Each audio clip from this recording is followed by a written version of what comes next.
The Russian invaders are leaving the right bank of the Dnipro. This is evidenced by the data of American intelligence and the video that the soldiers of the Armed Forces of Ukraine post on social networks.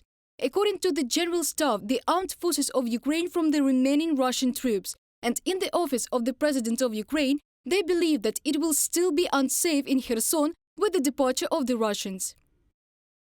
Russia wants to turn Kherson into a city of death. The Russian military mines everything they can: apartments, sewers. Artillery on the left bank plans to turn the city into ruins. This is what Russian world looks like. Came, robbed, celebrated, killed witnesses, left ruins and left. Mikhailo Podolyak, advisor to the head of the office of the President of Ukraine, on Twitter.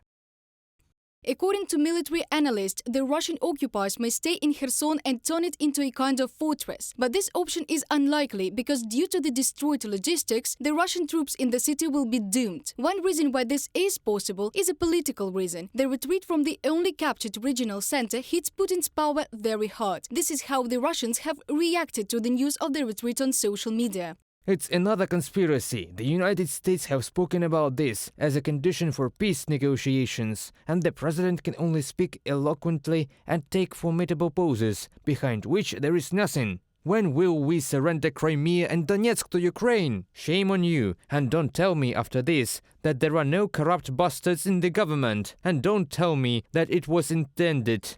Shame on you. There are always ways to prevent this. So whose interests are we protecting? Shame on you.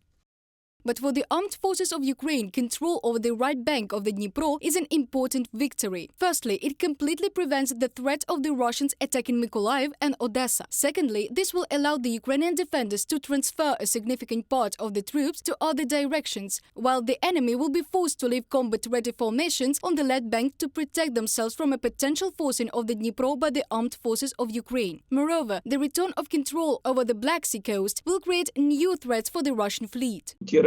Those regions that are now under the Russian occupation, like the Kherson region, can negatively affect the safety of navigation and axle boxes by Ukrainians on the Dniester estuary canal. And this is important for us. What is also very important for us to get back is Azov, because there, as we know, there are ports and there are many of our territories.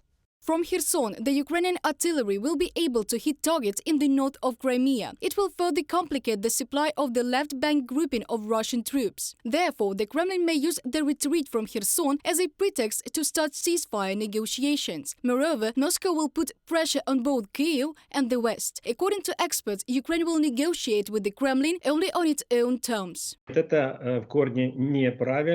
This is fundamentally wrong and unacceptable for Ukraine. Both the president of our country and the Ministry of Foreign Affairs and everyone clearly explained our conditions. There is a temptation to negotiate such peace, but this is not a sin. These are some kind of imperial sores for Russia. But for the West, the decision of peace agreement or a slowdown in the war in such a tactical decision that will give peace and some kind of confidence for the winter there. And it's a matter of survival for us. Therefore, we must clearly portray ourselves.